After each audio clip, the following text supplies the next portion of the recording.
Detail है। शराब बनाने वाले 3 आदमी हैं, मंटू बिंद, सुदेश बिंद, नागेंद्र माझी।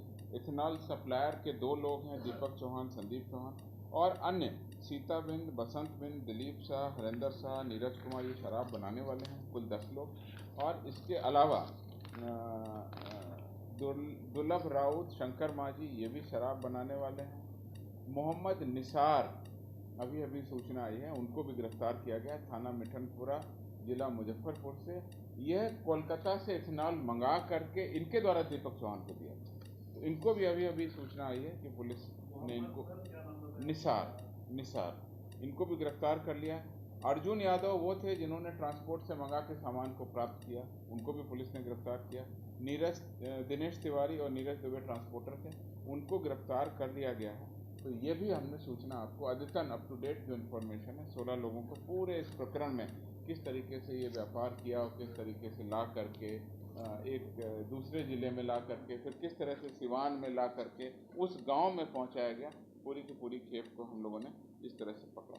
इसलिए और उसका एक भाई है दीपक चौहान, वो ग्राम बेलदारी टोला, थाना दरौंधा, जिला सिवान का रहने वाला, इसको भी पुलिस ने गिरफ्तार किया।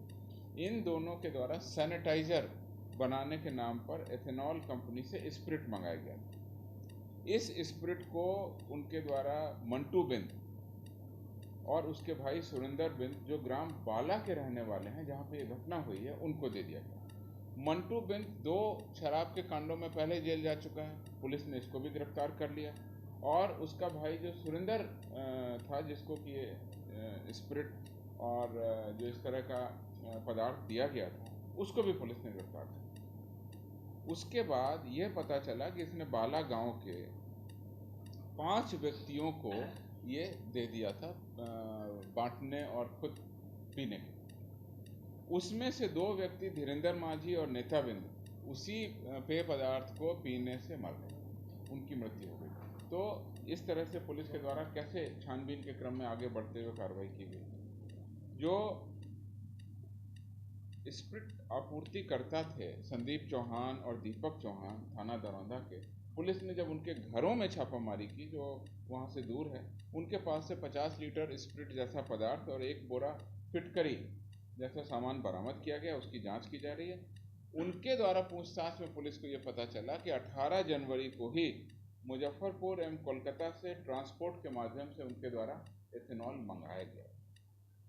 जब पुलिस की आगे छापामारी हुई तो मुजफ्फरपुर से जो ट्रांसपोर्ट कर ला रहे थे ट्रांसपोर्टर दिनेश तिवारी, जो आदर्श नगर के रहने वाले हैं सिवान के, उनको भी पुलिस ने गिरफ्तार किया। और एक नीरज दुबे हैं जो भदोही उत्तर प्रदेश के हैं, वो भी इसमें इन्वॉल्व थे, उनको भी पुलिस ने गिरफ्तार कर लिया। मंटू बिंद और सुरेंद्र बिंद को तो ग्राम बाला से गिरफ्तार कर ही लिया गया। इस प्रकार से अभी तक इस कांड में कुल 16 व्यक्ति गिरफ्तार हुए हैं, जिसके बारे में मैं बता देना चाहता हूँ। जो एक घटनाक्रम सामने आपके आ रहा है, उसके बारे में अद्यतन जो रिपोर्ट है मैं बता देना चाहता हूँ। सिवान जिला में कथित मिलावटी पेय पदार्थ के पीने से मृत्यु के संबंध में जो अद्यतन सूचनाएं हैं मैं आपके सामने रख रहा हूँ। 22 जनवरी को ही शाम लगभग 7 बजे सिवान जिला के महाराजगंज अनुमंडल के अंतर्गत लकड़ी नवीगंज प्रखंड के ग्राम बाला में, थाना भी यही है, और इसके ग्राम बाला में अचानक कुछ लोगों के स्वास्थ्य खराब होने की सूचना मिली।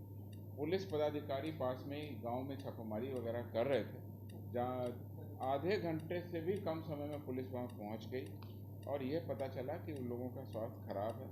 तत्काल सभी प्रभावित लोगों को ग्राम बाला से एम्बुलेंस तथा अन्य वाहनों की सहायता से सदर अस्पताल सिवान पहुंचाया गया। एक व्यक्ति जनक राम की चिकित्सा के क्रम में ही मृत्यु हो गई। 2 अन्य व्यक्ति धीरेन्द्र माझी और राजेश बिंद को PMCH Patna higher medical support के लिए रेफर किया गया, किंतु रास्ते में ही उन दोनों की मृत्यु हो गई।